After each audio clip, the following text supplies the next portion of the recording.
Hello friends, welcome to Ali's veterinary wisdom.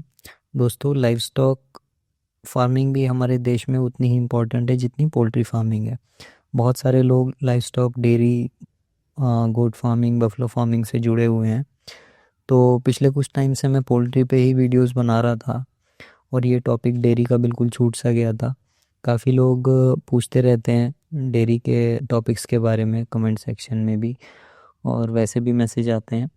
तो मैं एक मतलब अब डेयरी के लिए टेक्निकल सेशंस की वीडियोस शुरू कर रहा हूँ। लेकिन इसमें एक बात इम्पॉर्टेंट ये है कि अगर आप लोगों का रिस्पांस अच्छा मिलेगा, मुझे लाइक्स वगैरह, सब्सक्राइब्स बढ़ेंगे और शेयर बढ़ेंगे तो इसमें और मोटिवेशन आएगा और मैं अच्छे से अच्छा कंटेंट सर्च करूँगा और आपको अच्छे से अच्छी नॉलेज देने की कोशिश करूँगा। लेकिन अगर आप लोगों का रिस्पांस डल रहा, आपके सजेशंस मुझे नहीं आए का, तो फिर वीडियो बनाने का या वो टॉपिक सर्च करने का मन भी नहीं करता है। तो अगर आप रिस्पांस अच्छा करेंगे तो आगे के कंटेंट जो मैंने सोचे हैं वो भी मैं बनाऊंगा। इसमें हेल्थ से रिलेटेड है, गाय या बकरी का ट्रीटमेंट, जो बेसिक ट्रीटमेंट होता है उसके क्या प्रिंसिपल्स होते हैं, कैसे किया जाता है, कौन सी दवाएं कैसे काम करती हैं। और एक इम्पॉर्टेंट टॉपिक होता है वैक्सीनेशन का, कौन से वैक्सीनेशन ज़रूरी हैं, किस तरीके से करने चाहिए। और जो भी हेल्थ हेल्थ वाला पार्ट है वो भी देखेंगे। और साथ साथ न्यूट्रिशन को भी हम पूरा इसमें फॉलो करेंगे। दाना कैसे बनाया जाता है गाय का या भैंस का, एक्जोटिक काऊ की फीडिंग कैसे होती है, देसी काऊ की फीडिंग कैसे होती है, हीट मैनेजमेंट कैसे होता है। तो ये जब भी पॉसिबल होगा जब आप रिस्पॉन्ड अच्छा करेंगे और अपने डेयरी के सर्कल में जो भी आप लोग देखें तो उसे शेयर कीजिए, लोगों के साथ बताइए उन्हें। तो ठीक है, तो हम शुरू करते हैं डाइजेस्टिव सिस्टम ऑफ काउ से, क्योंकि ये जो है ये एक बेसिक बिल्कुल फंडामेंटल टॉपिक है। अगर ये समझेंगे तो हम हेल्थ और पूरा न्यूट्रिशन और वो सब चीज़ें भी समझ पाएंगे, क्योंकि गाय का जो पेट है वो अलग किस्म का होता है। तो आइए इसे शुरू करते हैं। डाइजेस्टिव सिस्टम ऑफ काउ, पाचन तंत्र जो होता है हमारा, जहाँ जिसमें खाना पचता है, वो किस तरीके का होता है वो हम इसमें देखेंगे।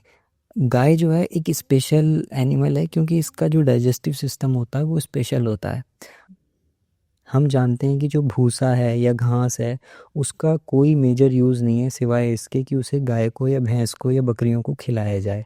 अब मैं जब वीडियो में गाय बोलूँगा तो गाय में सब कुछ इंक्लूड हो जाएगा, उसमें भैंस भी आप उसे माने और भेड़ भी और बकरी भी। तो मैं गाय कह के ही आपको इसमें बोलूँगा, लेकिन उसमें सभी जानवर आ जाएंगे जिनके अंदर र्यूमन होता है। तो जो गाय होती है या बफलो होती है या गोट शीप कुछ भी है, वो फाइबर को यूटिलाइज करती हैं बेसिकली। ये जो स्ट्रॉ होता है, ये ग्रासेस होती हैं, इनके अंदर बेसिकली फाइबर होता है। अगर ये एनिमल फाइबर को यूटिलाइज नहीं करेंगे, घास भूसे को यूटिलाइज नहीं करेंगे, तो उसका और कोई यूज़ नहीं और वो वेस्ट हो जाएगा। जो सेलुलोज होता है वो मेन ऑर्गेनिक मॉलिक्यूल है। दुनिया में जो सबसे ज़्यादा ऑर्गेनिक मॉलिक्यूल प्रोड्यूस होता है, नेचर द्वारा प्रोड्यूस किया जाता है, वो सेलुलोज होता है। और सेलुलोज इस फाइबर का हिस्सा होता है जो कि भूसे में या घास में या हरे चारे में मौजूद होता है। तो इस फाइबर का डाइजेशन किसी भी डाइजेस्टिव सिस्टम में पॉसिबल नहीं है। बेहतर पशुओं के चयन के चलते डेयरी पशुओं में दूध उत्पादन की आनुवंशिक क्षमता लगातार बढ़ रही है। बायो इन्फॉर्मेटिक्स विज्ञान और मॉलिक्यूलर सिलेक्शन मार्कर पहचान के उपयोग से इस उत्तम पशुओं की चयन प्रक्रिया को और तेज किया जा रहा है, जो आनुवंशिक सुधार की अभूतपूर्व गति को दर्शाता है। इस बढ़े हुए दूध उत्पादन को बनाए रखने के लिए पशुओं को उच्च पोषण स्तर की जरूरत होती है, जिसमें सभी आवश्यक पोषक तत्व सही अनुपात में शामिल होने चाहिए। लेकिन अफसोस की बात है कि कई किसान पशु पोषण के तेजी से विकसित हो रहे विज्ञान के बारे में नहीं जानते, जिससे फीड बनाने में गलतियां होती हैं। अच्छे से अच्छा पोषण देने की कोशिशों के बावजूद किसान अक्सर अपने पशुओं की पोषण संबंधी जरूरतों को ठीक से नहीं समझ पाते, जिसके चलते उनके पशुओं को संतुलित आहार नहीं मिल पाता। IMN पायरोफोर्स डेयरी किसानों की पोषण संबंधी प्रोटोकॉल का ऑडिट करके और उनके डेयरी पशुओं की जरूरतों के अनुसार उपयुक्त फीडिंग प्रोटोकॉल तैयार करके उनकी मदद करता है। हम कम से कम प्रोडक्ट के उपयोग को प्राथमिकता देते हैं और पशु के दूध उत्पादन के चरण के आधार पर केवल आवश्यक पोषक तत्वों की सिफारिश करते हैं। हमारा काम तब शुरू होता है जब पशु बछड़े के जन्म के आसपास ट्रांजिशन चरण में प्रवेश करते हैं। यह वो समय होता है जब पशुओं को संतुलित पोषक तत्वों की सबसे अधिक आवश्यकता होती है, ताकि वह ठीक से और बिना बीमार हुए दूध उत्पादन वाले चरण में प्रवेश कर सके। बछड़े के जन्म की तारीख से अपेक्षाकृत 3 हफ्ते पहले हम नेगेटिव डीकैट प्रभाव को बनाने और जरूरी कैल्शियम जुटाने के लिए एक ट्रांजिशन फीड कार्यक्रम शुरू करते हैं, जो बछड़े के पैदा होने तक दिया जाता है। इस ट्रांजिशन फीड का आधार होता है हमारा सर्वोत्तम उत्पाद क्लोरोमेट। इसके बाद बछड़े के जन्म के दिन कैल्सीगेन का घोल पशु को बछड़ा पैदा होने के तुरंत बाद पिलाया जाता है। यह घोल पशु के खोए हुए इलेक्ट्रोलाइट्स, खनिजों और ऊर्जा की भरपाई करता है, जिससे बछड़े के जन्म की प्रक्रिया सुचारू होती है और इससे पशु तुरंत फीड खाना शुरू कर देता है। ब्याने के बाद जब पशु कैल्सीगेन का घोल पी लेता है तो पहले दिन से ही हमारा खास तौर पर तैयार किया गया लैक्टेशन फीड दिया जाता है, जिसे रुमेनिया, पायरोसैक और पायरोमिन के साथ संतुलित करके तैयार किया जाता है। इस फीड को पशु बड़े चाव से खाता है। पहले 7 से 10 दिनों में पशु को 2 चुनौतियों का सामना करना होता है, एक हाइपोकैल्सीमिया और दूसरा कीटोसिस। इन्हें रोकने के लिए हम मेटाक्योर और कीटोफेंड का उपयोग करते हैं, जो अधिकतम दूध उत्पादन हासिल करने के लिए और बनाए रखने के लिए जरूरी होते हैं। हमारे फार्मूलेशन से बनाया गया लैक्टेशन फीड पशु के ड्राई मैटर इनटेक में कमी नहीं आने देता। इस पोषण और प्रबंधन के चलते एक बार पशु ट्रांजिशन के इन 42 दिनों के फेर से ठीक से निकल जाता है तो आगे दिक्कत नहीं आती। इसके बाद तो फार्मर को सिर्फ हमारा फॉर्मुलेट किया हुआ पशु आहार देना होता है और दूध लेना होता है। इन प्रोटोकॉल्स और प्रोडक्ट्स की एक खास श्रृंखला के जरिए आपके जानवर स्वस्थ और उत्पादक बने रहते हैं, जिससे बीमारी का खतरा कम होता है। कई किसानों के साथ हमारे संबंधों ने हमें यह सिखाया है कि डेयरी पशुओं के प्रबंधन के लिए अलग अलग फार्म के हिसाब से अलग अलग तरीके अपनाने की जरूरत होती है, जिसमें कच्चे माल की उपलब्धता और पशुओं की उत्पादन क्षमता जैसे पहलुओं पर ध्यान दिया जाता है। हमारे प्रोटोकॉल का पालन करके और चरण विशिष्ट उत्पादों का इस्तेमाल करके हम उत्पादन में कम से कम 15 से 35% सुधार कर सकते हैं और कुल खर्चों में कमी सुनिश्चित कर सकते हैं। आईएमएन पायरोफोस किसानों को बेहतरीन पशु स्वास्थ्य और उत्पादकता के लिए जरूरी ज्ञान और उपकरणों से लैस करने के लिए प्रतिबद्ध है। हमारा समग्र दृष्टिकोण पोषण संबंधी जरूरतों, पर्यावरणीय कारकों और डेयरी परिणामों को प्रभावित करने वाली प्रबंधन प्रथाओं पर ध्यान केंद्रित करता है। हम किसानों को डेयरी विज्ञान और पोषण में नवीनतम प्रगति से अपडेट रखने के लिए कार्यशालाएं और प्रशिक्षण सत्र आयोजित करते हैं। हमारा लक्ष्य एक ऐसा समुदाय बनाना है जहां किसान अपने अनुभव साझा कर सकें और एक दूसरे से सीख सकें, ताकि हम एक टिकाऊ भविष्य की दिशा में बढ़ सकें जहां पशु और किसान दोनों ही समृद्ध बन सकें।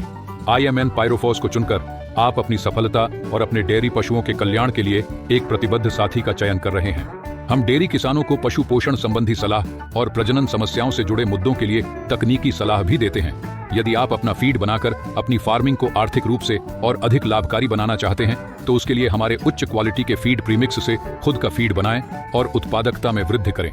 अधिक जानकारी और उत्पाद की उपलब्धता के लिए कृपया हमारी वेबसाइट www.imnpyrophos.in पर जाएं या 9871584101 पर व्हाट्सएप के माध्यम से संपर्क करें। आप और हम या मुर्गी, कुत्ता या शेर, बिल्ली, ये कोई भी भूसा या घास नहीं खा के ज़िंदा नहीं रह सकते हैं, लेकिन गाय या भैंस ये फाइबर खा के, भूसा खा के ज़िंदा रहते हैं, क्योंकि इनके अंदर एक स्पेशल स्ट्रक्चर होता है, डाइजेस्टिव स्ट्रक्चर जिसे कहते हैं, और ये इसे कहते हैं र्यूमन। तो ये र्यूमन कहलाता है। अब हम देखते हैं तो र्यूमन जो है वो स्पेशल फीचर है इन एनिमल्स का, और इन एनिमल्स को रूमिनेंट भी कहा जाता है। इस र्यूमन के अंदर क्या होता है, ये भी अपने डाइजेस्टिव एंजाइम से नहीं पचाते हैं भूसे या घास को, इनके अंदर भी बैक्टीरिया होते हैं, और ये बैक्टीरिया फाइबर को डाइजेस्ट करते हैं और एनिमल को एनर्जी प्रोवाइड कराते हैं उसके सर्वाइवल के लिए और प्रोडक्शन के लिए। तो काउस के अंदर जो बेसिक प्रोसेस होता है डाइजेशन का, वो फर्मेंटेशन होता है। 2 तरीके के मेटाबॉलिक प्रोसेस होते हैं, एक होते हैं एरोबिक प्रोसेस, ठीक है, और एक होते हैं एनारोबिक। एरोबिक का मतलब होता है जहाँ पे ऑक्सीजन का यूटिलाइजेशन होता है उसे एरोबिक कहते हैं, और जहाँ पे ऑक्सीजन का यूटिलाइजेशन नहीं होता उसे एनारोबिक कहते हैं। तो बैक्टीरिया जो मतलब मेटाबॉलिज्म करते हैं, घास को या भूसे को पचाते हैं, तो वो फर्मेंटेटिव मेटाबॉलिज्म के थ्रू करते हैं। इन्हें ऑक्सीजन की रिक्वायरमेंट नहीं रहती है उस भूसे को या उस घास को पचाने के लिए, फाइबर को पचाने के लिए ऑक्सीजन की रिक्वायरमेंट इन्हें ज़्यादा नहीं रहती है, तो उसे फर्मेंटेटिव प्रोसेस कहते हैं। तो हम दूसरे शब्दों में ये भी कह सकते हैं कि जो डाइजेशन बैक्टीरिया करते हैं उसे फर्मेंटेटिव डाइजेशन कहा जाता है। तो बैक्टीरियल डाइजेशन जो रूमन के अंदर होता है, मतलब जो रूमन मैंने बताया आपको, रूमन अभी हम आगे देखेंगे कैसा होता है वो। बैक्टीरिया रूमन के अंदर रहते हैं और ये जो डाइजेशन करते हैं रूमन के अंदर उसे फर्मेंटेशन कहा जाता है। तो काऊ के अंदर जो बेसिकली डाइजेशन हो रहा है उसे हम फर्मेंटेशन कहते हैं। और बैक्टीरिया आप जैसे दही जमाते हैं तो वो भी एक तरीके का फर्मेंटेशन है, या बायोगैस बनाते हैं उसके अंदर गोबर जाता है वो भी फर्मेंटेशन है, या लिकर बनता है मतलब जो अल्कोहल बनता है या शराब बनती है वो भी फर्मेंटेशन से बनती है। बेसिकली बैक्टीरियल डाइजेशन जहाँ पे भी होता है तो बैक्टीरियल डाइजेशन को फर्मेंटेशन कहा जाता है। अब ह्यूमन को अगर आप लें या चिकन को या डॉग को लें तो इसके अंदर जो डाइजेशन होता है ना, ये डाइजेस्टिव एंजाइम्स के थ्रू होता है। डाइजेशन को एंजाइमेटिक डाइजेशन कहते हैं। और गाय भैंसों के अंदर ये फर्मेंटेटिव डाइजेशन कहलाता है, या बैक्टीरियल डाइजेशन भी इसे कहते हैं। तो फर्मेंटेटिव डाइजेशन जो होता है वो थोड़ा स्लो होता है ग्लैंडुलर डाइजेशन से। मतलब जो हम मान लीजिए आपने आज चारा खिलाया अपनी गाय को या भैंस को, तो वो लगभग 3 दिन बाद गोबर में आता है, इतना स्लो होता है। और अगर आप जैसे ह्यूमन है या डॉग है, उनके अंदर जो खाने का पैसेज है वो बहुत फास्ट होता है और एक दिन भी खाना अंदर नहीं टिक पाता और वो फीसिस में लगभग 12 से 14 घंटे के अंदर आ जाता है। तो फर्मेंटेटिव डाइजेशन जो होता है वो स्पेशलाइज कंपार्टमेंट्स में होता है। और इन कंपार्टमेंट्स को क्या कहा जाता है, डाइजेस्टिव सिस्टम का ये जो पार्ट होता है इन्हें 4 स्टमक कहा जाता है। 4 का मतलब पहले, स्टमक का मतलब उसका जहाँ पे खाना पचता है। हमारी भी स्टमक होती है, हम खाना खाते हैं स्टमक में जाता है। तो इन वाले एनिमल्स के अंदर, गाय भैंसों के अंदर उस स्टमक से पहले कुछ पार्ट होता है, उसे हम 4 स्टमक कहते हैं। तो टेक्निकली जो 4 स्टमक हैं इसके 3 पार्ट होते हैं। एक र्यूमन होता है जो सबसे बड़ा रहता है, फिर रेटिकुलम होता है और ओमेसम होता है। ओमेसम के बाद एबोमेसम आता है। एबोमेसम और स्टमक, हमारा स्टमक और एबोमेसम एक जैसे ऑर्गन है, लेकिन हमारे अंदर र्यूमन रेटिकुलम ओमेसम नहीं मिलता है। तो एबोमेसम जो होता है वो 4th स्टमक होती है और इसे ही हम 2 स्टमक कहते हैं, जिसके अंदर हमारी तरह एंजाइम सीक्रेट होते हैं। जैसे हमारी बॉडी में एंजाइम सीक्रेट होते हैं, इसी तरीके से गाय के एबोमेसम की में भी वैसे ही एंजाइम सीक्रेट होते हैं, फिर वो अलग तरह का डाइजेशन होता है। तो जो लार्जेस्ट और मोस्ट इम्पॉर्टेंट पार्ट है 4 स्टमक का, वो क्या है, वो आपका र्यूमन है। और ये क्या करता है, which carry out the main digestion in cows. तो जो फाइबर जा रहा है अंदर, भूसा चारा हरा चारा वगैरह जा रहा है, तो इसका जो मेन डाइजेशन होता है काउस के अंदर वो र्यूमन में होता है। ठीक है, और कौन डाइजेस्ट करते हैं, बैक्टीरिया डाइजेस्ट करते हैं। और इस डाइजेशन को क्या कहा जाता है, फर्मेंटेटिव डाइजेशन या फर्मेंटेशन। तो र्यूमन के अंदर ये कौन करता है, इसके अंदर मतलब अरबों खरबों बैक्टीरिया रहते हैं। बैक्टीरिया ये डाइजेशन करते हैं और कुछ प्रोटोजोआ भी रहते हैं। ये माइक्रोस्कोपिक होते हैं, मतलब ये इन्हें वैसी आंखों से आप नहीं देख सकते हैं, सिर्फ माइक्रोस्कोप में ही दिखाई देते हैं, इतने छोटे होते हैं ये।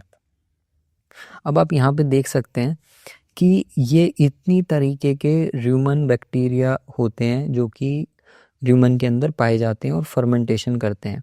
तो इनकी खूब सारी डाइवर्सिटी होती है, आप देख सकते हैं। सेलुलोलाइटिक बैक्टीरिया, अच्छा जो पार्ट होते हैं ना प्लांट के, सेलुलोज होता है उसमें, फाइबर भी एक मतलब उस एक तरीके का नहीं होता है, उसमें कई सारे अलग अलग पॉलीमर्स होते हैं।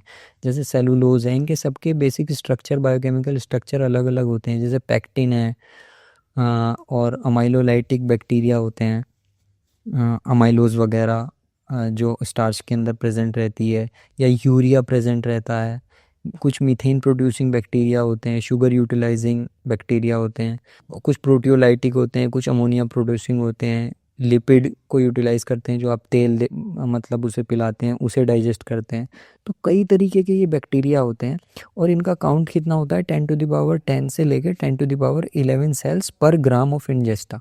मतलब इतना ज़्यादा बैक्टीरिया उसके अंदर मौजूद रहता है। और 28 तरीके की फंक्शनली इम्पॉर्टेंट स्पीशीज़ हैं। फंक्शनली इम्पॉर्टेंट का मतलब है जो अलग अलग चीज़ें आप उसे खिला रहे हैं गाय को या भैंस को, तो वो अलग अलग उसे डाइजेस्ट करते हैं। तो यहाँ पर एक बात इम्पॉर्टेंट ये है जानने वाली कि जैसे आप मान लीजिए उसे मक्का का चारा खिला रहे हैं या साइलेज खिला रहे हैं, आपके पास साइलेज ख़त्म हो जाता है, तो मक्का के साइलेज को मान लीजिए बैक्टीरियोइडिस सक्सिनोजेंस उसे डाइजेस्ट करता है। तो अगर साइलेज खिला रहे हैं तो इसकी पॉपुलेशन बढ़ी हुई रहेगी, लेकिन उसके अंदर हेमोसेलुलोज का कंटेंट कम रहता है। तो ब्यूटायरोविब्रियो या बैक्टीरियोइडिस रुमिनिकोला ये वाले स्पीशीज़ इसमें कम होंगी, क्योंकि वो साइलेज को पचाने के लिए नहीं चाहिए। अब साइलेज से आप तुरंत मान लीजिए बाजरे के चारे के ऊपर आ जाते हैं या आप उसे भूसा देने लगते हैं क्योंकि आपके पास साइलेज ख़त्म हो गया है, तब इंडाइजेशन हो जाता है, क्योंकि ये वाला बैक्टीरिया जो जिसकी पॉपुलेशन पहले ज़्यादा थी वो भूसे को नहीं पचा सकता है। भूसे को पचाने के लिए आपको मतलब वहाँ दूसरे बैक्टीरिया की रिक्वायरमेंट है। इसी वजह से कहते हैं जब भी आप चारे को चेंज करें तो आप धीरे धीरे चेंज करें, ताकि उन बैक्टीरिया को जो उसे पचाते हैं धीरे धीरे उन्हें अपनी पॉपुलेशन बढ़ाने का मौका मिले। अदरवाइज़ ये आपके लिए, आपके प्रोडक्शन के लिए और काऊ की हेल्थ के लिए, डाइजेस्टिव सिस्टम की हेल्थ के लिए बहुत नुकसानदेह होता है। तो ये बैक्टीरिया होते हैं इनसाइड र्यूमन। इसी तरीके से प्रोटोजोआ होते हैं। प्रोटोजोआ बैक्टीरिया से थोड़े से अलग होते हैं। एक तो इनका नंबर कम होता है, लगभग बैक्टीरिया के आधे होते हैं, आप इसमें देख भी सकते हैं यहाँ पर। और इनका साइज़ भी अलग अलग होता है, लेकिन जनरली इनका साइज़ बैक्टीरिया से ज़्यादा होता है। और अगर इनके मास को कंपैरिजन करें, इनके वेट को कंपैरिजन करें, तो बैक्टीरिया भले ही लार्ज क्वांटिटी में हो, लेकिन अगर इनका मास देखा जाएगा तो वो लगभग इक्वल रहता है। और प्रोटोजोआ क्या करते हैं ना, अगर बैक्टीरिया बढ़ने लगते हैं उसके अंदर तो उन्हें इंजेस्ट भी कर लेते हैं, उन्हें खा लेते हैं। तो बैक्टीरिया की पॉपुलेशन को ये कंट्रोल करके रखते हैं। और एक इनका इम्पॉर्टेंट फंक्शन ये होता है कि जैसे आप गेहूँ खिला रहे हैं, गेहूँ के अंदर जो स्टार्च होता है उसका बायोकेमिकल स्ट्रक्चर अलग होता है फाइबर से, जो भूसे के अंदर होता है। तो जो गेहूँ के अंदर होता है वो जल्दी पचने की क्षमता रखता है, उसका डाइजेशन ईज़िली हो जाता है। तो जब हम उसे खिलाते हैं तो थोड़ा-सा स्टार्च या प्रोटीन जो है ना, वो प्रोटोज़ोआ अपने अंदर एनगल्फ करके उसे सेव कर लेता है, सिक्योर कर लेता है। तो जल्दी से उसका एसिड नहीं बन पाता र्यूमेन में। तो प्रोटोज़ोआ की अगर पॉपुलेशन हेल्दी है, मतलब अच्छी पॉपुलेशन है, तो अगर आप ज़्यादा उसे गेहूँ वगैरह या ये सब खिला देते हैं तो एसिडोसिस के चांसेस, अफारे के चांसेस कम होते हैं। इसी वजह से क्या कहा जाता है कि जब भी आप अगर ये दाना या कंसंट्रेट बढ़ा रहे हैं गाय भैंसों में, तो धीरे धीरे करके बढ़ाएं, ताकि प्रोटोजोआ की पॉपुलेशन उसे कंट्रोल करने के लिए एडजस्ट हो सके। तो ये फीड एडेप्टेशन में बेसिकली हेल्प करते हैं। हालांकि ऐसे एक्सपेरिमेंट भी हुए हैं जिसमें से प्रोटोजोआ की पूरी पॉपुलेशन ख़त्म कर दी गई है और देखा कि डाइजेशन पे क्या फ़र्क पड़ता है। तो डाइजेशन पे कोई ख़ास फ़र्क नहीं पड़ा, लेकिन जब चेंज होता है, मतलब फीड को हम चेंज करते हैं अचानक से, तब इनकी इम्पोर्टेंस हमें मालूम पड़ती है। अब आप यहाँ पे देख सकते हैं कि जो मैं बता रहा था, मुर्गी के अंदर सिंपल स्टमक होती है, ये इसकी इसोफेगस है, यहाँ से खाना जाता है, यहाँ पे क्रॉप है, यहाँ पे थोड़ी देर के लिए वो जमा होता है। उसके बाद ये प्रोवेंट्रिकुलस है, फिर ये गिजार्ड आता है। प्रोवेंट्रिकुलस और सिंपल स्टमक, मतलब जो हमारी स्टमक है वो एक ही है, तो ये सिंपल स्टमक एनिमल कहलाते हैं।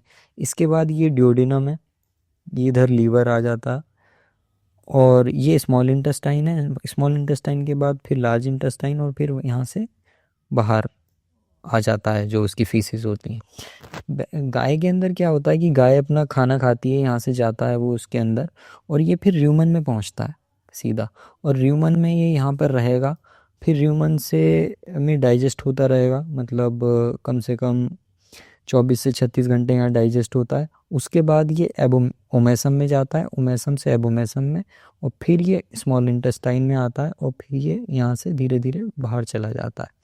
तो अल्टीमेटली इधर ही रेटिकुलम भी होता है, रेटिकुलम भी र्यूमन का पार्ट है, भी बताऊंगा उसका फंक्शन क्या होता है। तो आप देख सकते हैं कि गाय के अंदर ये कितना कॉम्प्लेक्स है। इसके अंदर से तो यहाँ गया और सीधा यहाँ पे बाहर आ गया। मुर्गी जो दाना खाती है वो 1.5 घंटे के अंदर इस पैसेज में पूरा निकल जाता है, लेकिन गाय जो खाएगी इसे 3 दिन लगते हैं यहाँ से यहाँ पर पहुँचने में, गोबर बनने में। अब आप देखिए र्यूमन का स्ट्रक्चर, ये इसोफेगस है। इसोफेगस मतलब यहाँ से दाना आता है, वो जो भी चारा खाएगा। उसके बाद ये रेटिकुलम है इधर की तरफ, ये र्यूमन है यहाँ पर, ये ओमेसम है और एबोमेसम है। ये एक दूसरे के ऊपर चढ़े हुए लग रहे हैं, लेकिन जब हम इसे अभी आगे देखेंगे तो समझ में आएगा कि पहले यहाँ से चारा इसमें जाता है, यहाँ पे पचता है, फिर वो ओमेसम में आता है, फिर एबोमेसम में जाता है, फिर स्मॉल इंटेस्टाइन में। ये जो है आपको दिख रही है यहाँ पे, ये रूमन जो है ना, ये वाला पार्ट है, ये रूमन अंदर से ऐसा दिखाई देता है जैसे तौलिया टाइप से होता है। ये रेटिकुलम है, रेटिकुलम हनीकॉम्ब जैसे छत्ता होता है ना मधुमक्खी का, ऐसा लगता है। और ये ओमेसम है, और ओमेसम में कुछ लीव्स, पत्ती जैसी निकली रहती है। इसका काम बेसिकली ये होता है कि ये पानी को सोखता है, ज़्यादा मतलब लिक्विड डाइजेस्टर को इंटेस्टाइन में नहीं जाने देता। अब राफ्ट समझिए, राफ्ट क्या है। जब यहाँ से चारा अंदर जाता है तो चारे के अंदर कुछ पार्टिकल जो होते हैं वो लार्ज साइज़ के होते हैं और कुछ स्मॉल साइज़ के होते हैं। तो जो स्मॉल साइज़ के पार्टिकल होते हैं ना, वो तो नीचे आ जाते हैं, जो लिक्विड होता है वो नीचे रहता है। जो बड़े साइज़ का लॉन्गर टाइप का जो फॉरेज पार्टिकल होता है वो बीच में आ जाता है, जिसे राफ्ट कहते हैं। और जो गैस होती है वो जाहिर सी बात है ऊपर जाती है, यहाँ पे ये गैस कैप होता है, गैस ऊपर ट्रैप हो जाती है। अब ये घूमता कैसे है, इसका जो घूमने का है ना, मतलब र्यूमन में जाके ये ऐसे ही नहीं पड़ा रहता है, र्यूमन कॉन्ट्रैक्ट होता रहता है। और जब र्यूमन कॉन्ट्रैक्ट होता है तो ये अपने आप यहाँ पे घूमता रहता है और पचता रहता है। जैसे आपको यहाँ पे दिख रहा है ना, एरो बने हुए हैं, इस तरीके से घूमता है और ये यहाँ पर पचता रहता है। और ये इस तरीके से राफ्ट उल्टी दिशा में घूमता है। तो होता क्या है कि जब र्यूमन के कॉन्ट्रैक्शंस होते हैं ना, ये यहाँ से कॉन्ट्रैक्ट होना शुरू करता है। जब यहाँ से कॉन्ट्रैक्ट होता है तो ये गैस का जो बबल है ये आगे की तरफ जाता है। आगे की तरफ जब जाता है यहाँ पे, तो यहाँ के जो स्फिंक्टर्स होते हैं ना, जो पर्पल दिखाई दे रहा है, इन्हें पता चल जाता है कि यहाँ पर गैस है, और यहाँ से ये फिर बाहर निकल जाता है। तो ये कॉन्ट्रैक्शन रिलैक्सेशन की साइकिल र्यूमन में चलती रहती है, और जो एनिमल है वो यहाँ से बाहर अपनी जो गैस है वो निकालता रहता है। अगर ये गैस ना निकाल पाए तो अफारा हो जाएगा। तो ये इम्पॉर्टेंट, इसका ह्यूमन हेल्थ का एक बहुत इंपॉर्टेंट पार्ट है। देखिए, अगर ह्यूमन हेल्थ को आपने समझ लिया और इसे कंट्रोल करना आपको आ गया, तो आप एक बहुत अच्छे सक्सेसफुल मतलब डेयरी फार्मर या गोट फार्मर, बफेलो फार्मर बन सकते हैं। अब फ्रोथी ब्लोट क्या होता है? मान लीजिए आपने अपने एनिमल्स को लेग्यूम्स खिलाए, जैसे बरसीम वरसीम होती है ना, या ओस पड़ी रहती है जिनके ऊपर ठंड के मौसम में, वो वाला चारा अगर हम इन्हें दे देते हैं तो क्या होता है ना कि ये जो गैस है यहाँ पर, ये गैस ना रह के बबल्स बन जाते हैं, मतलब एक झाग सा बन जाता है। और पता है, और हम लोगों को पता है कि झाग में से एयर का निकलना कितना मुश्किल होता है। तो जब कॉन्ट्रैक्ट होने लगता है र्यूमन, तो ये वाला जो स्फिंक्टर होता है, इसे ज़रूरी ये है कि यहाँ पर इसे सूखा महसूस हो, मतलब जब गैस आएगी तो सूखा होगा तब ये खुलता है। अगर इसे गीला ही महसूस होता रहेगा तो ये खुलता नहीं है, तो इरेक्टेशन नहीं हो पाता, वो जो गैस है वो इरेक्ट नहीं हो पाती है। तो यहाँ से जब ये कॉन्ट्रैक्ट होना शुरू होता है तो यहाँ पे सामने भी इसके झाग आ जाते हैं। जब झाग आते हैं तो ये खुल नहीं पाता है। तो ऐसी कंडीशन में ये क्या कहलाती है? अफारे की कंडीशन कहलाती है कि ब्लोट हो गया है। ब्लोट को तोड़ना बहुत ज़रूरी होता है, अदरवाइज़ क्या प्रॉब्लम आती है कि ये र्यूमन इन्फ्लेट होता रहता है, इसके अंदर गैस बनती रहती है, और ये फिर रेस्पायरेशन से इंटरफेयर करती है, सांस नहीं ले पाता है एनिमल और मर भी जाता है। तो ज़रूरी हमें यह है समझना, आगे जब इसका ट्रीटमेंट की कोई वीडियो बनाऊंगा तो बताऊंगा कि किस तरीके से इसे तोड़ा जाता है, ब्लोट को या फारे को। लेकिन यहाँ पे आप ये समझ लें कि ये झाग बन जाते हैं, और ये झाग इसे खुलने नहीं देते हैं, यहाँ से गैस को बाहर नहीं निकलने देते हैं। तो इस तरीके से फ्रोथी ब्लोट होता है।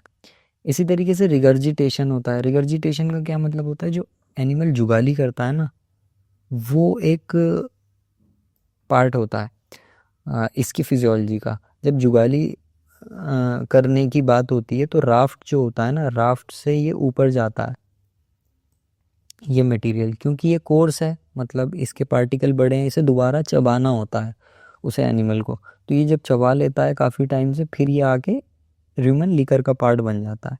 तो राफ्ट ऊपर जाता रहता है, उसे एनिमल चबाता है, और नीचे आके ह्यूमन लीकर का पार्ट हो जाता है। तो ये साइकिल चलती रहती है, एक बार गैस निकलती है और एक बार कट चूइंग होती है, मतलब जुगाली के लिए राफ्ट ऊपर जाता रहता है। अब आप यहाँ पे देखिए र्यूमन का स्ट्रक्चर देख सकते हैं। र्यूमन का जो ये लार्जेस्ट कंपार्टमेंट है हम देख चुके हैं, और इसके जो पैपिले हैं ना, मतलब इसके ऊपर जो ये नोकीले नोकीले निकले हुए वो दिख रहे हैं आपको, जैसे तौलिया के ऊपर ये शैग कारपेट होते हैं, आपने देखे होंगे, जिसके ऊपर हम पैर पोंछते हैं। इस टाइप के ये र्यूमन बॉल के अंदर से निकले होते हैं, और इनकी बहुत इंपॉर्टेंस होती है। इसमें क्या होता है कि ये र्यूमन पैपिले जो नया बछड़ा होता है उसके अंदर एब्सेंट होते हैं। ये धीरे धीरे जैसे जैसे काफ बड़ा होता है उसके अंदर र्यूमन डेवलप होता है, तो र्यूमन पैपिले भी बढ़ते चले जाते हैं। अब इनकी जो लेंथ होती है और डेंसिटी होती है ये बहुत इम्पॉर्टेंट होती है, क्योंकि ये ही डिटरमाइन करती है र्यूमन की हेल्थ कैसी है और वो कितना डाइजेशन कर पाएगा। मतलब उस अगर र्यूमन पैपिले की लेंथ मतलब ठीक है, ऑप्टिमम है, डेंसिटी ज़्यादा है, तो उसे भूख ज़्यादा लगती है, ज़्यादा दाना चारा खाता है, एफिशिएंटली उसे यूटिलाइज करता है और प्रोडक्शन बढ़ जाता है। तो कई सारी कंडीशन और स्टेजेस होती हैं लाइफ में जो कि र्यूमन पैपिले की हेल्थ को डिटरमाइन करती हैं। अब वो कंडीशन क्या है, ये बात आप नोट कर लें, गांठ बांध लें, लिख लें अपने नोट्स में, कि जो गुड क्वालिटी का फीड होता है ना वो तभी यूटिलाइज होता है जब बैक्टीरियल पॉपुलेशन र्यूमन की हेल्दी होगी, अच्छी होगी, और वो हेल्दी होगी तो पैपिले अच्छे होंगे, और पैपिले अच्छे होंगे तो र्यूमन की हेल्थ अच्छी होगी। अक्सर डेयरी फार्मर्स कुछ समस्याओं का सामना करते हैं, जैसे कम दूध उत्पादन, फैट एसएनएफ का कम होना, उत्पादन में फ्लक्चुएशन, कमजोर पाचन और दुबले पशु, बीमारियों का दबाव और वीक इम्यूनिटी, सब क्लिनिकल किटोसिस, वजन का गिरना, लो फीड इनटेक आदि। इन सभी दिक्कतों के समाधान के तौर पर हम आपके पशुओं के लिए लेकर आए हैं रूमेनिया, जो है एक संपूर्ण रूमेन टॉनिक, जो कि फाइबर के डाइजेशन को बढ़ाता है, मेटाबोलाइजेबल प्रोटीन में वृद्धि करता है, आंतों की इंटीग्रिटी बरकरार रखने में मदद करता है जिससे गोबर पतला नहीं होता, रूमेन की पीएच को स्टेबल करके माइक्रोब्स के सर्वाइवल को बढ़ाता है, प्रोपियोनेट की मात्रा को अधिक करके ग्लूकोज उत्पादन में वृद्धि करता है, माइकोटॉक्सिन को बांधकर उनकी विषाक्तता को कम करता है। रूमेनिया कई सारे पोषक तत्वों से मिलकर बना है, जैसे trace minerals, rumen buffer, rumen alkalizer, prebiotics, yeast metabolites, probiotics, toxin binders, calcium, phosphorus, rumen fermentation modifiers और प्रोपियोनेट एनहांसर्स। इन्हीं सब के चलते रूमेनिया दूध उत्पादन बढ़ाता है, बॉडी वेट और पीसीएस इंप्रूव करता है, प्रोडक्शन में फ्लक्चुएशंस को कम करता है, अधिक एनर्जी के बहाव के कारण फर्टिलिटी बढ़ती है, टॉक्सिन्स को बांधकर लीवर की हेल्थ मेंटेन करता है और इम्यूनिटी स्ट्रॉन्ग करता है। 5 केजी के ट्रायल पैक में भी उपलब्ध है। हमारी वेबसाइट से या स्क्रीन पर दिए नंबर पर व्हाट्सएप करके ऑर्डर कर सकते हैं। अब जो नया पैदा हुआ बछड़ा होता है उसके अंदर ना तो र्यूमन डेवलप हुआ होता और ना ही उसके अंदर बैक्टीरिया होते हैं और ना ही र्यूमन पैपिला होते हैं। लेकिन ये सब डिपेंड किस पे करता है, जब हम उसे थोड़ा थोड़ा भूसा या हरा चारा देना शुरू करते हैं ना, धीरे धीरे उसका र्यूमन डेवलप होना शुरू होता है, उसके अंदर बैक्टीरिया बढ़ने लगते हैं, और वो बैक्टीरिया जब बढ़ते हैं तो र्यूमन पैपिला का धीरे धीरे डेवलपमेंट होता है। उस र्यूमन पैपिले के लिए सबसे ज़्यादा जो ज़रूरी खुराक होती है वो ब्यूटायरेट होता है। वो एक तरीके का वोलेटाइल फैटी एसिड है, और सिर्फ ब्यूटायरेट ऐसा है जो कि र्यूमन पैपिले की को बढ़ने में मदद करता है, उसकी हेल्थ को बना के रखता है। और ब्यूटायरेट सिर्फ बैक्टीरिया बना सकते हैं एक पर्टिकुलर, जब उन्हें डाइट दी जाती है। तो र्यूमन की एपिथेलियम की हेल्थ डिपेंड करती है ब्यूटायरेट का मतलब जो कंसंट्रेशन है वो कैसा है, और ब्यूटायरेट का कंसंट्रेशन जब अच्छा होता है जब ब्यूटायरेट बनाने वाले बैक्टीरिया अंदर अच्छी तादाद में मौजूद हों। तो वो वाली डाइट जो कि ब्यूटायरेट प्रोडक्शन को मतलब बढ़ाए, वो रूमिनेंट जो होते हैं, मतलब जो छोटे काफ होते हैं, उनके ह्यूमन डेवलपमेंट के लिए बहुत अच्छी होती है। और ब्यूटायरेट जो बनता है वो मेनली ग्रेन से बनता है। उसे अगर हरा चारा ज़्यादा देंगे या भूसा ज़्यादा देंगे तो उससे इतना वो नहीं उस पर इम्पेक्ट आता। तो ब्यूटायरेट को बेसिकली जो ग्रेन्स होती हैं जैसे गेहूं वगैरह है, चोकर है या फिर मक्का है, तो जो कंसनट्रेट फीड है या काफ स्टार्टर है वो ब्यूटायरेट को ज़्यादा बनाने में हेल्प करते हैं बजाय फॉरेज के, मतलब हरा चारा या भूसे वगैरह के। भूसा क्या करता है कि भूसा जाएगा, वो स्टिमुलेट करता है मतलब उसकी वॉल को, तो उससे कॉन्ट्रैक्शन अधिक से अधिक होते हैं। तो एक भूसा का अपना वैल्यू है, लेकिन जो ह्यूमन पैपिले की हेल्थ है वो ब्यूटायरेट से ही बनती है। इसी वजह से क्या है कि कुछ ऐसे सप्लीमेंट्स आने लगे हैं, ब्यूटायरेट सप्लीमेंट्स कहते हैं, काफ्स के लिए, जो कि उनके र्यूमन की को के डेवलपमेंट में हेल्प करते हैं, जल्दी से उनका र्यूमन को डेवलप कराने में मदद करते हैं। जिससे क्या होता है कि वो फॉरेज डाइट पे अपनी लाइफ में जल्दी फॉरेज डाइट पे आ जाते हैं और उसे यूटिलाइज करने लगते हैं। तो अर्ली ह्यूमन डेवलपमेंट के लिए ब्यूटायरेट की बहुत इंपॉर्टेंस है। और कैमिन एक कंपनी है, वो बनाती है, ब्यूटी पर्ल नाम से एक आता है प्रोडक्ट, तो वो आप यूज़ कर सकते हैं काफ स्टार्टर्स वगैरह में। दूसरा क्या है कि अगर आप सडन एक्सेस कर देते हैं ग्रेन डाइट में, जैसे क्या होता है कि कई बार बकरी फार्म्स में या आपके यहाँ गाय के फार्म में भी अगर आप तुरंत उसे बहुत ज़्यादा ग्रेन दे देंगे, या आपके यहाँ कोई रोटी आ गई है, आपने रोटी उसे बहुत ज़्यादा खिला दी, तो उससे एसिड प्रोडक्शन होता है, लैक्टिक एसिड बहुत ज़्यादा बनने लगता है। लैक्टिक एसिड क्या करते हैं, वो स्लफ कर देते हैं, मतलब पैपिले की हेल्थ के लिए, पैपिले की इंटीग्रिटी के लिए अच्छा नहीं होता है, तो उससे स्लफिंग हो जाती है। या आप पुअर क्वालिटी का या हार्ड क्वालिटी का स्ट्रॉ इस्तेमाल करते हैं, जैसे चावल का भूसी भूसी वगैरह जो होती है, जो कि पोल्ट्री के लीटर में काम आती है, इसकी मिलावट की जाती है कई बार कंसनट्रेट में, जो सस्ती क्वालिटी का कंसनट्रेट होते हैं।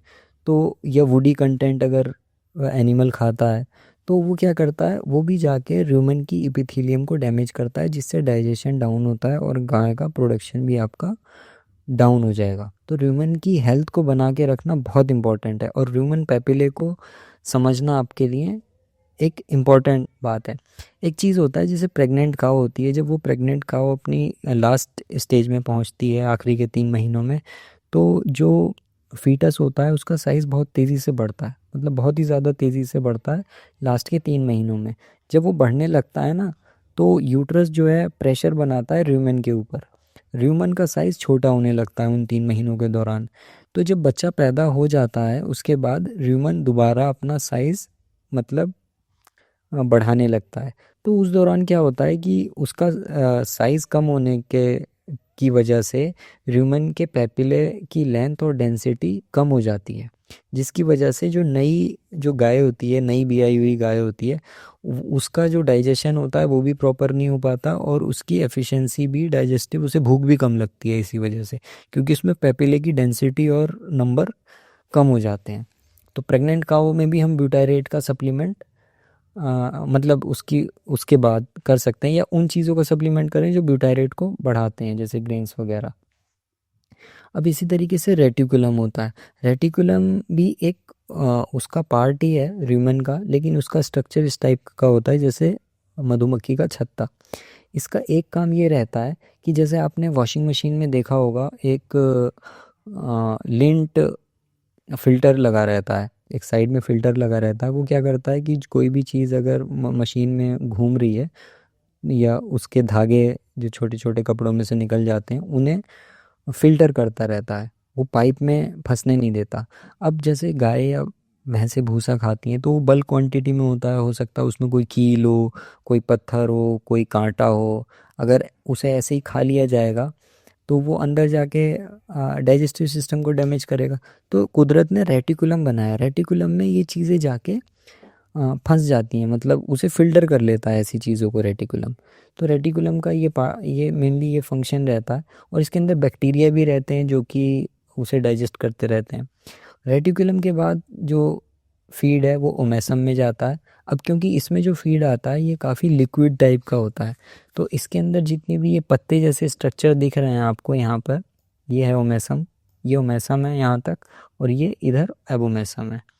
तो ये उस लिक्विड को एब्जॉर्ब कर लेते हैं यहाँ से, और जो आगे मटेरियल जाता है वो मेसम में, ये ट्रू स्टमक है, यहाँ पे एंजाइम सिक्रीट होते हैं, यहाँ पर थोड़ा गाढ़ा मटेरियल जाता है, उसका फिर दोबारा डाइजेशन होता है, फिर इंटेस्टाइन में जाता है बाकी मटेरियल, फिर हमारी तरीके से ही डाइजेशन होता है गाय में भी एबोमेसम के बाद, जैसे हमारे अंदर होता है। ये यहाँ पर इसके डाइजेस्टिव सिस्टम को एक्सप्लेन करने की कोशिश की गई है। अब आपको जब डाइजेस्टिव सिस्टम समझ में आ गया है कि बैक्टीरिया से होता है, तो अब हम आगे न्यूट्रिशन भी थोड़ा पढ़ेंगे इसका, तो उसमें देखेंगे हम।